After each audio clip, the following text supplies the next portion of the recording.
So I'll get to the part now where I'll talk about what happened last year. We grew 2 of the 20 permits. We were over in the PD area, and I felt like I looked at pictures and I had folks come down from Kentucky and they said it was one of the best hemp fields I'd ever seen.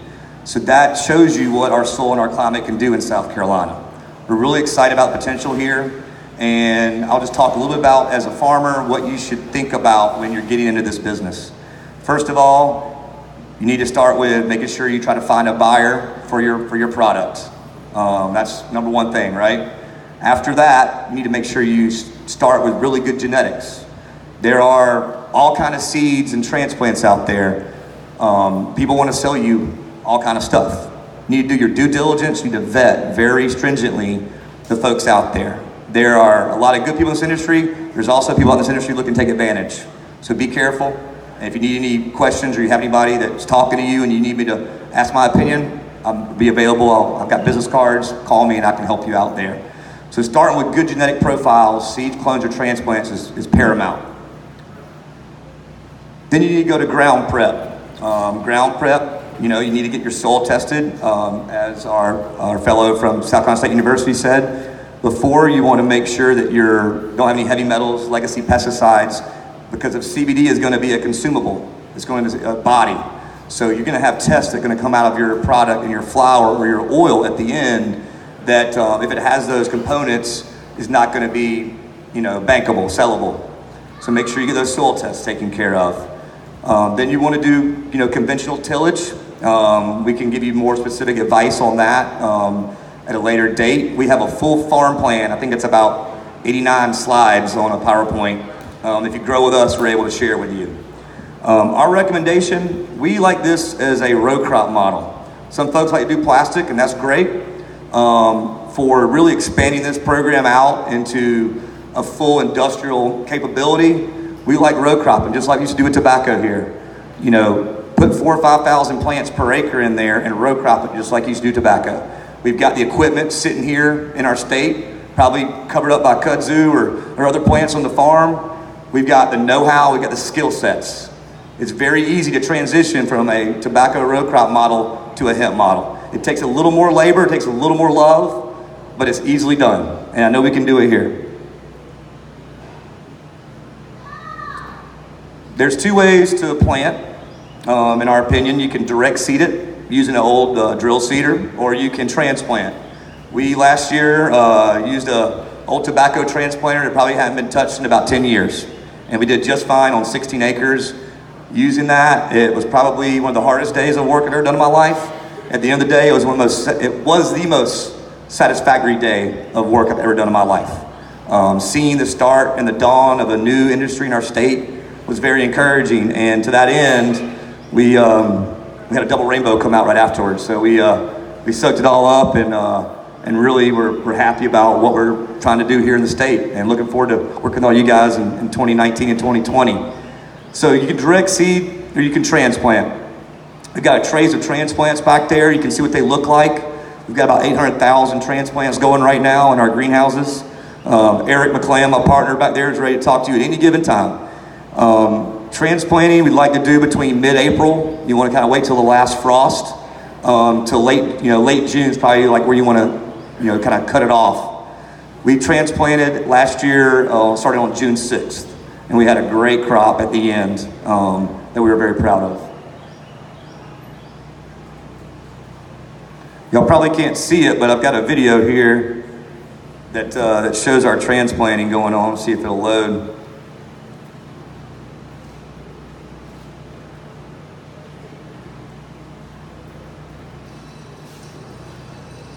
I don't know if y'all can see that or not, but this is the 4-row tobacco transplanter that we used last year. We grew about 16 acres and we yielded about 30,000 pounds after Hurricane Florence on that acreage. There you can see the double rainbow that came out afterwards. And so once you get planted and once you get those going, you want to make sure you cultivate. Cultivate early and often.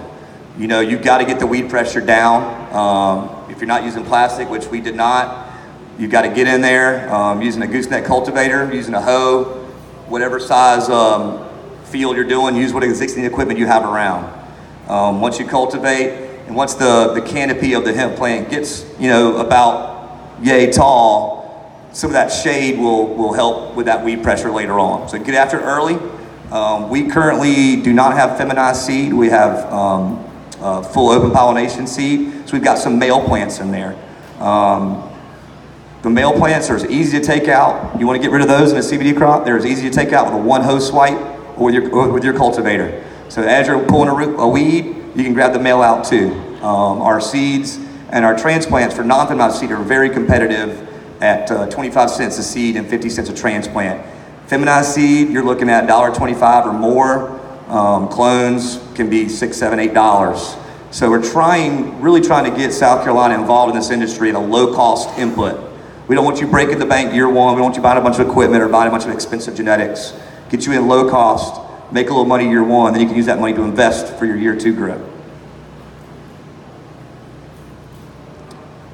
Pests, right? So we've got traditional pests here. The corn armyworm you're probably familiar with. We saw a little bit of that on our crop. We saw the stink bugs. They liked the crop. They ate a little bit on it, didn't eat enough to really hurt our yield considerably.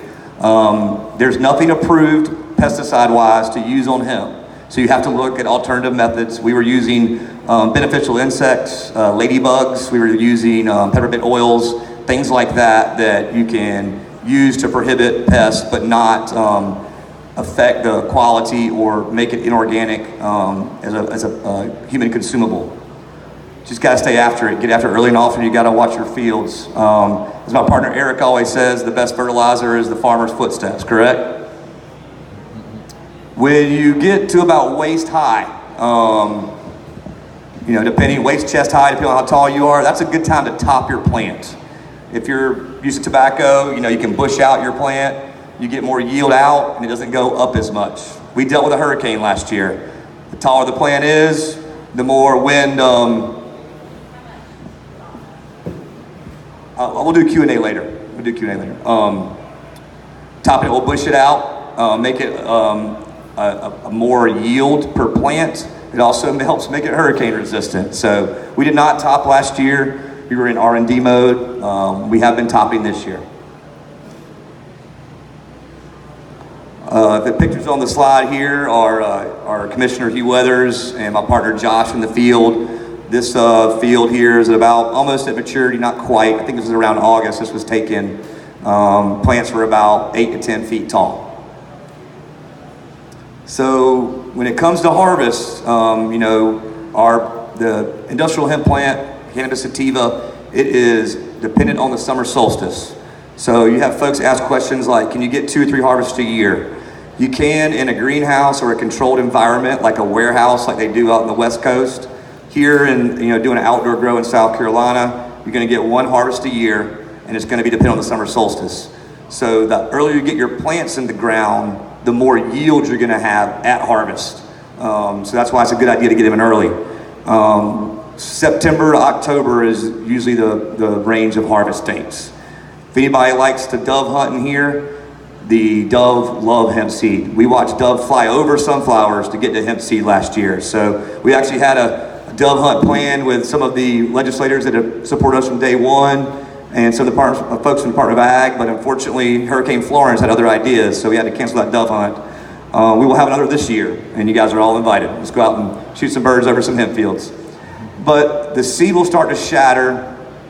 The trichomes, which are those little crystallized structures that you can see on the plant, they will start to glimmer and shine.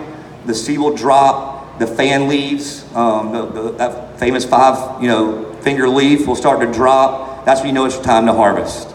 Like I said, usually mid-September to early October, mid-October, depending on where you are in the state. For harvesting, there are pieces of equipment that you can buy. They're still very expensive. Due to the hurricane last year, we hand harvested with labor using machetes. That we hope will change in the future. If you're starting with a grow, I don't recommend buying a bunch of equipment right off the bat. If you're doing 30, 40 acres, you might want to. If you're doing 2 or 3, you can definitely do it yourself. And we can't wait to get our hands on some harvesting equipment, because we want to take it to that industrial scale that we think is going to be the future of this industry and these products. You know, it's all about, you know, our mantra and sort of what we think about when we go visit a farm is, let's see what you have on site already. You don't need to recreate the wheel. You know, if you've got barns you might be able to dry in, let's use those. If you've got chicken houses and we can dry in those, let's use those. Let's look at your tractor and your tiller, see what we can use there. We don't want you to go out and recreate the wheel. We want you to use what you have on hand and adapt around that. And we have a farm plan that can help you with that. I just have some pictures here of our harvest. We used tobacco drying barns in one of our fields last year. Those work good.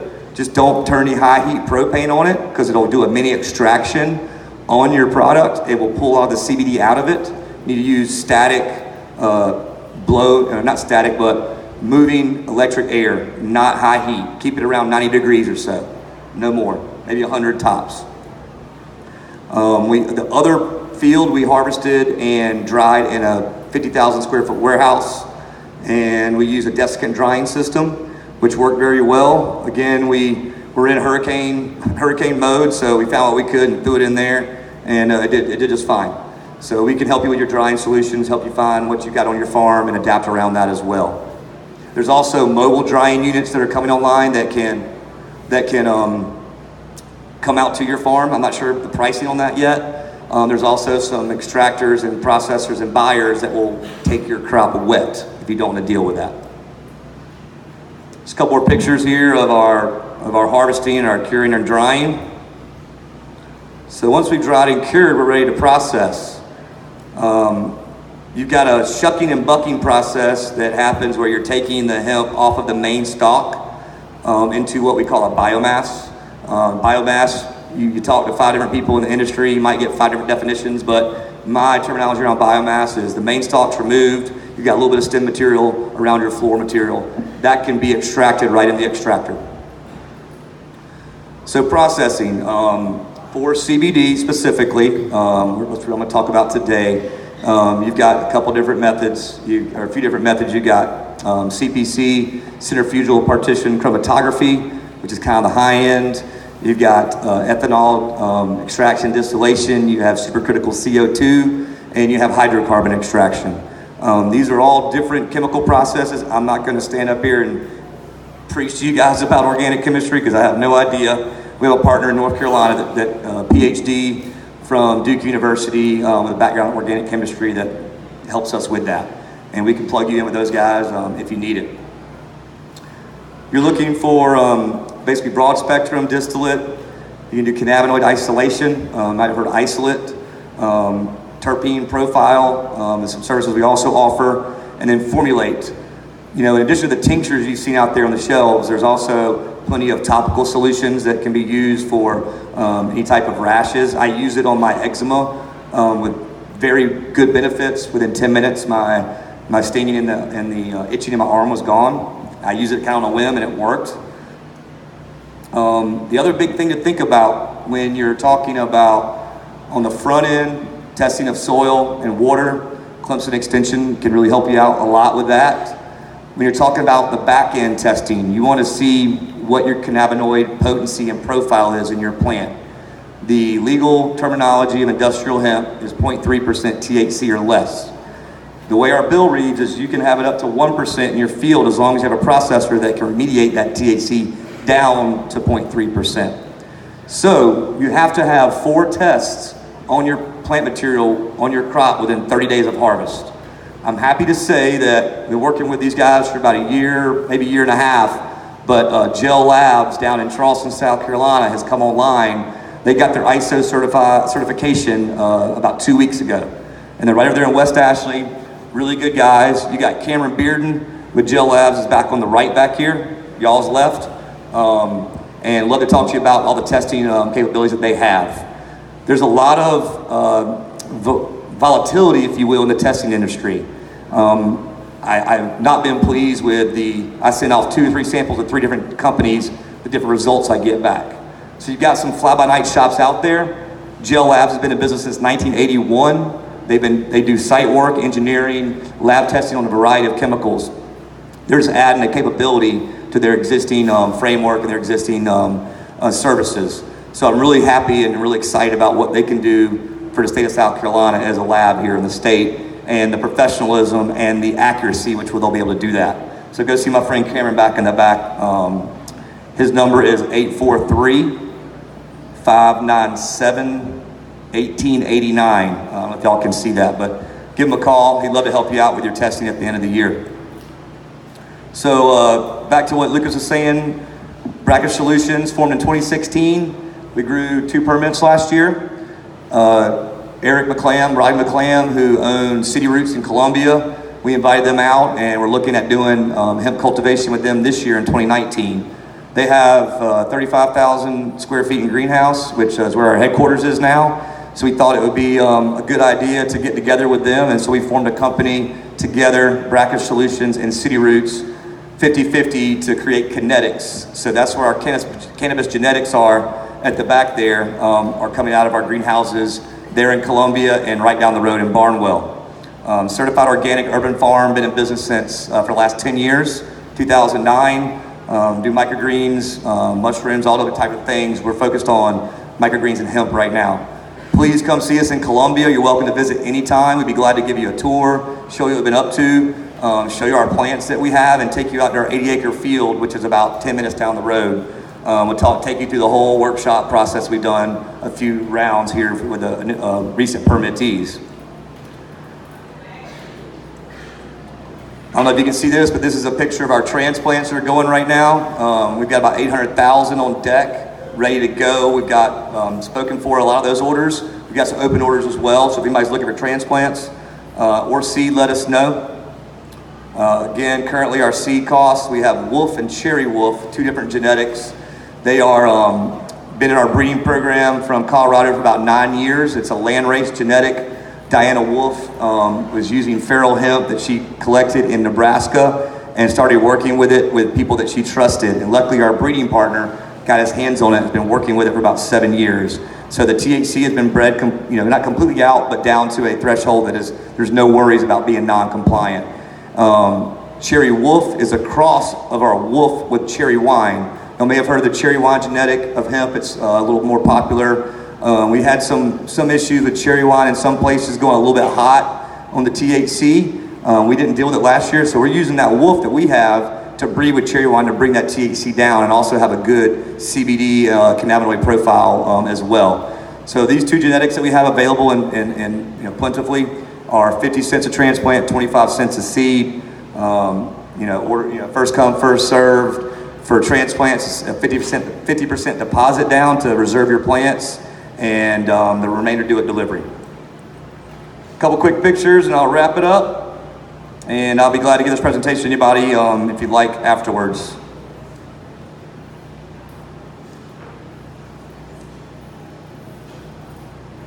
Again, my name is Jason Eargle. I grew up right here in Orangeburg, South Carolina. It's so good to be back home. It's so good to be working with you guys in the South Carolina industrial hemp industry. We'll look forward to any questions later in our Q&A session. Thank y'all so much.